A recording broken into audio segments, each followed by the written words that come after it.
جابر گفت گوشتا تیار شد؟ بله. گفت را گفت با سیم دستشم بیا. رفت میگه دست دیگه دادری دیگر آمده. گفت جابر گفت تیار شده باشه. گفت یا دست دیگر بیار. گفت حضرت برای هر گوسفند 2 دست من 3 تا آوردم. گفت نمی پرسیدی 10 بار میرفتی دست بود. این معجزه رسول اکرم است.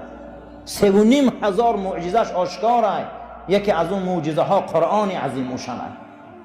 کی میتونه مثل قرآن بیاره؟ فاتو بسورت من مثله. یا چنین اینا عطینا بیاره. کیهان میبره اینجا میبره محتوب راست میگیره، اما چنین یک قل هو الله آورده نمیتونه. یک اکادمی با قوت است.